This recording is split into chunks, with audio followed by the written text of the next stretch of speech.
I'm so glad to be with you today. This is an important area to focus on. As we all know, there's a crisis, but an unsure about some of the issues with solutions and the transition to a sustainable world. But let me start with my middle name. I was named after my grandfather and my great great uncle, George Bird Grinnell. He was the founder of the Audubon Society and father of Glacier National Park. Grinnell inspired me, along with many others, through the Boone and Crocker Club he founded with Teddy Roosevelt. So it's not surprising that the environment has always been an important part of my life. Grinnell had a glacier named after him in Glacier National Park, and it was beautiful. Here it is in 1920 and in 2013. And here it is more recently. Clearly, there's something missing. At one point, the glacier used to flow most of the way to the lowest lake. So why am I so focused on addressing climate change? I want my kids and their kids to have a world that is not threatened with extinction. So let's get into it. Hold your questions till the end. Please put yourself on mute. Now, many of you are very aware of the climate crisis, so I'll move quickly through much of this and focus on the economics and the solutions. So consider some of this just as a reminder. This is the first picture of the Earth fully illuminated that any of us ever saw. It was taken on the last Apollo mission, and it changed the way that humanity thought about our common home. It's called the Blue Marble, and it reminds us that we're all connected, that our actions have an impact on our planet. So let me be clear. Our blue marble, our Mother Earth, is compensating perfectly to sustain herself. Every change in our climate and environment happens within her perfect equilibrium. She has been in balance for millions of years, and she will continue to be so for millions to come. So what's the problem? Perhaps we, human beings, are the ones out of balance. And we, not our mother, are at an existential tipping point where we may well lose the ability to recover. We're putting 152 million tons of man-made global warming pollution into the atmosphere every single day. That pollution, especially carbon dioxide, is building up and it's trapping heat. And we know there are many sources of the human-caused global warming pollution, including a quarter that is coming from power production, a quarter from food, agriculture, and land use, about a fifth from industry in general, a sixth from transportation, and then there's also buildings and other causes. We're headed for an increase of 4.7 degrees Celsius by 2100. That's over 8 degrees Fahrenheit. Think about it. A 5-degree difference from today's temperature represents an ice age or overwhelming flooding. Some people talk about climate change as a normal environmental evolution. Let me be clear. For the last 10,000 years, our average temperatures has provided a rather dull roller coaster ride. But with the extreme heating of our planet in just the last century, we're definitely headed towards extinction. So clearly, we have to change. But can we change? Change certainly is possible. We have the resources and the know-how, and all of us are aware of and are tracking the most recognizable solutions. And they're available now, along with others that we may not even recognize or haven't been invented yet. And we're taking action. In December 2015, at the Paris climate negotiations, every nation in the world agreed to phase down greenhouse gas pollution to net zero emissions as early in the second half of this century as possible. And the US decision to withdraw will be reversed in January 2021. So there's a structure available across all countries. And climate action isn't just what countries are doing. We're seeing states, provinces, cities, universities, corporations, and nonprofits commit to reducing emissions. And the US is very much in the game. Despite the White House policies, 24 of our states, representing well over half the American people, are already going farther than required by the Paris Agreement. California, as an example, is taking action with a target of 2030 rather than 2050 to 50, bringing it in close, according to Governor Newsom. And multiple US cities have committed to 100% renewable energy. Even though small, there's also a few that have already arrived. And some of the world's biggest companies have pledged to reach net zero carbon emissions by mid-century.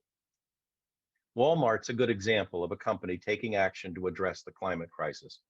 They are one of the largest purchaser installers of solar power in the country. They are undertaking a massive effort to reduce greenhouse gas emissions in their supply chain by 1 billion tons by 2030. And oversight is being handled by environmental advocacy groups. And now if we only could see EV trucks, and we're seeing them as close to available as possible. There's a huge race on to see who gets to the market first. But disruptive technologies have been around for centuries, from the cotton gin to smartphones, based on cost curves like Moore's Law and surprising adaptation. And there's always been losers, although some have adjusted, like the computer industry. However, the disruptions in the EV marketplace may be greater than we anticipated. It's very likely that ownership of automobiles will diminish as EVs take over the function of transportation. Autonomous vehicles are about to break through due to drops in cost and increase in processing power. The new iPhone, did you know this? The new iPhone has the equivalent computing power of a recent supercomputer. And EVs can go hundreds of thousands of miles without much service. There will be an increase in mobility transportation services that'll cost only about 10 cents a mile by 2030. Did you know that your owned vehicle is parked over 95% of the time? If this prediction comes true in the transportation sector, there'll be 80% reduction in energy conservation or consumption and 90% decrease in CO2 emissions. What does that mean for us? And the losers? Oil and gas companies, many in the automobile industry with old-fashioned structures, P&C insurance, since people won't be insuring their cars, and auto maintenance. So change is possible. Did you know that enough solar energy it reaches the Earth every hour to fill the world's needs for a full year? And did you know that global wind could supply worldwide electricity consumption 40 times over? So, yes, we can change. Leaving the big question, will we change? We're working together and bringing countries, states, cities, businesses, nonprofits together to focus on moving forward with a transition to a sustainable world. But we're not moving fast enough as the crisis demands. We have the opportunity to change. The choice is up to us. Every kind of climate-related issue is on the rise. We see them in every aspect of our lives now. One of the most terrifying is sea level rise. Whether 2 degrees Celsius, 4 degrees Fahrenheit, or 4 degrees Celsius, just mitigating sea level rise will be significant in terms of cost. Here are some of the key cities and the estimated costs at 2 degrees Celsius. Can countries afford to pay for mitigation?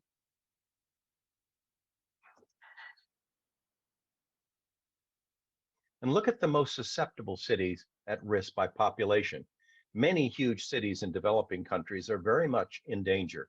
In parts of these cities, if they become uninhabitable, where will the people who live there go? And how will that impact our estimate of costs? And who will bear the cost? And the number of climate-related events has been going up worldwide, according to the insurance industry.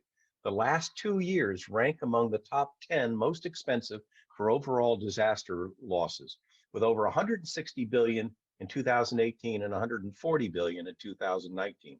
So mitigation is going to be expensive, and the longer we delay addressing the transition, the more expensive it will be.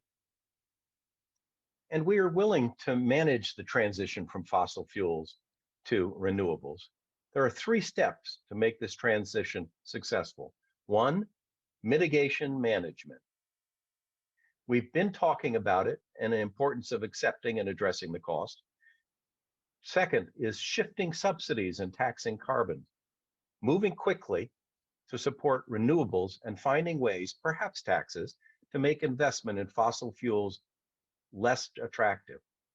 And number three, establishing a sustainable environment, concurrently creating a sustainable future. Consider subsidies. Governments around the world are barely supporting renewables. Fossil fuels get close to $6 trillion annually in subsidies.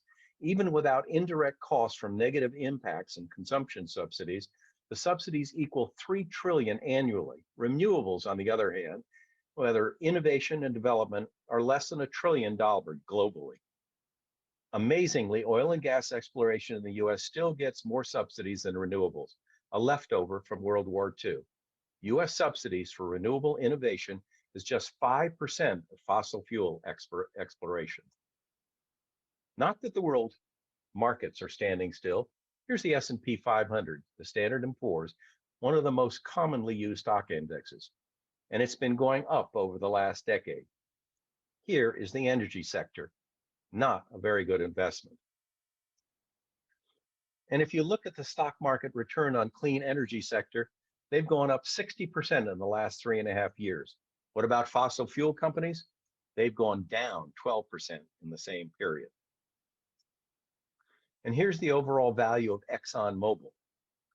Here's the value of Tesla, just surpassing that of ExxonMobil. And a lot of these fossil fuel companies now are coming to understand that they're facing a real crisis. If we're going to shift subsidies from fossil to renewables, we have to move quickly. Some kind of tax on carbon emissions has to be done. Carbon pricing is a much discussed solution to the current transition issue. But what is it? Here's Bill Nye, the science guy. Okay, safety glasses on. When we release carbon, say by burning coal or driving an SUV, all of us pay for that in the form of things like fires, floods, and crop failures. Putting a fee on carbon creates incentives to emit less carbon. And more importantly, it also incentivizes the development of low carbon technology, which is huge because that's vital to reducing emissions globally. And because So that's one way of going, is taxes. Another is governments and international organizations like the International Monetary Fund can limit carbon emissions through cap and trade, where the government sets limits and companies trade to offset their carbon footprint or make money from their green status, or a simple tax on carbon emissions based on pollution. In 2013, California put a price on carbon pollution. Since then, emissions have declined more than 8%. Today, the program manages 85% of the state's carbon pollution, the widest coverage of any policy in the world. But the system has plenty of slack due to low prices and high levels of pollution permits.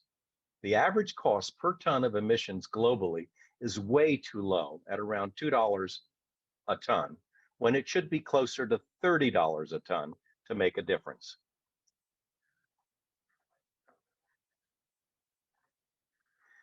A carbon tax tends to highlight the short-term costs of climate action by jacking up energy bills and antagonizing the traditional economy and bringing it out the worst in the fossil fuel industry. But it conceals the long-term benefits of addressing the climate crisis for the environment, public health, and the economy. And yet 70% of the US voters are fully in support of moving to 100% renewable electricity. We're just not moving forward fast enough to meet our targets for 2050. We must develop the political will to set the rules of the road for the polluters through standards, timelines for when we must have clean energy for cars, for electric systems and buildings. We can't wait. What if we listen to nature on how to sequester carbon through better management of our forests and replenishment of our farmlands and our coastlines?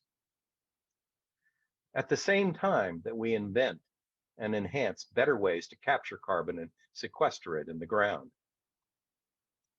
Clearly, people you see the issue and want to take action. They're demonstrating. They're making demands at the ballot box because legislation and regulation are key to successful transition.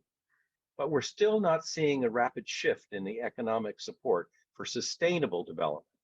So let's look at the third leg of the economic puzzle. What is sustainable development? It's a balance, the demand of nature to support people and to support appropriate growth. But how do we overcome our cultural instincts to focus on acquisition and ownership to the detriment of our environment and most vulnerable among us? What are the key actions we need to take? There is a sustainable model that we can consider as we move forward. The United Nations Sustainable Development Goals, UN SDG, can provide a map for countries and individuals who support these new ways of looking at the world. Did you know that Rotary is the only NGO with a seat on the UN General Assembly? And we can overcome resistance to sustainable development by acknowledging what serves our children and grandchildren. What is our focus? To maintain the existing model or move to a new model? There are numerous cultural and political directions we need to consider. The UN push for sustainable development. Actions like the Assisi Manifesto, where climate change is an opportunity to address global inequities.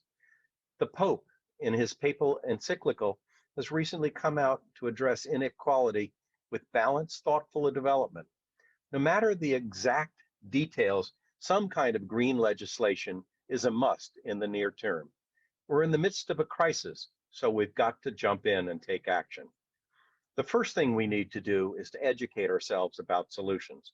There are plenty that are within our reach as an individual, as a member of a club, and in your community. Consider working with the data and ideas from Project Drawdown. It's a coalition of scientists, researchers, and advisors from all over the world with a goal of providing 100 solutions to reverse global warming. Download the review, the Project Drawdown review, for more information and practical actions that you can take. Look to Rotary to support your club and community in taking action. The new 7th area of focus has been created to support you and those that we serve around the world, as well as future generations. And there are Rotary organizations to support this new area of focus. SRAG is expanding its reach while continuing to focus on important projects around the world. ARCAT is helping build club infrastructure to focus on community projects and to share successes with other clubs. Working together, we support Rotary, our environment, and we confront the climate crisis. You can use our online resources, the Environmental Sustainability Rotary Action Group, SRAG, and Rotary Climate Action Team Network, RCAT, websites. These provide data, action, and success stories. And take advantage of our speakers to inform you and your club on climate change issues and solutions. This is just a partial list. The full list is available from RCAT SRAG. And be sure to join us on the 3rd Thursday of every month for your Global Speakers Forum. Take the time to do a short or a long form footprint assessment. The best short form is the gold standard. We Renew and World Wildlife Fund are good detailed assessments. If you go to We Renew and input your zip code, you'll access a local assessment with potential for 50 to 75 suggested actions that you can take. And businesses and organizations can seek green certification based on UN Sustainability Development Goals, or through a myriad of green certification programs in almost every country and US state. There is no one that's best, as each one fits needs of the local community. So research what is available in your area. All the resources that I'm mentioning here will go into the chat at the end of the presentation, and you can access them there. We also need to be responsible for our travel, whether for business or pleasure.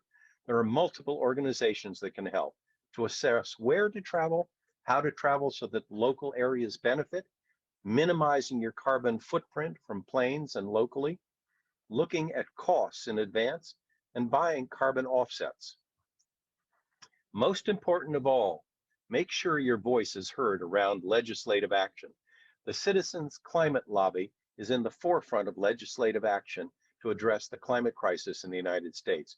And there are plenty of other groups outside the US taking action and inside the US. And they're looking for support. Look at their programs and policies, give your time and energy. The Climate 21 project is not offering a policy agenda. Rather, it's intended to help the president-elect hit the ground running and build the capacity of his administration to tackle the climate crisis quickly and with existing tools at hand. The recommendations are focused on areas where the contributors have the most expertise. But there is one thing worth remembering. Your Rotary Club is uniquely focused to bring diverse groups and entities together. Rotary International, other Rotary clubs, the business community and specific companies, local, state, and governmental agencies, universities and academics, and any other NGOs. We have the ability to create partnerships in almost any situation, so please recognize your club's unique position and consider how to use it. So please take action. That's the bottom line. Create an action team. Become an individual member of SRAG at $30 a year. Join the RCAT network as an action team. Membership is $100 per club per year. And access your regular programs, our programs, and develop your own programs. Speakers for your club, connections to other clubs, and sharing your projects. So please use this data to build a team and get buy-in from your club. Gather a core group, develop a schedule of club presentations on specific topics, include something in each regular meeting, engage the membership, propose an ongoing program, make a difference in your community. Let me leave you with the words of Carl Sagan regarding our blue marble. Our planet is a lonely speck in the great enveloping cosmic dark. In our obscurity, in all this vastness, there is no hint that help will come from elsewhere to save us from ourselves. The Earth is the only world known so far to harbor life. There is nowhere else, at least in the near future, to which our species could migrate. Visit? Yes. Settle? Not yet. Like it or not, for the moment, the Earth is where we make our stand. It has been said that astronomy is a humbling and character-building experience. There is perhaps no better demonstration of the folly of human conceits than this distant image of our tiny world. To me, it underscores our responsibility to deal more kindly with one another and to preserve and cherish the pale blue dot, the only home we've ever known. So as Rotarians and citizens, please use your voice, your vote, your choices in the marketplace, and your club's influence in the community, as if your world depends on it. Because your world depends on it. We need your support. Thank you. And I'll put the resources in the chat for your use.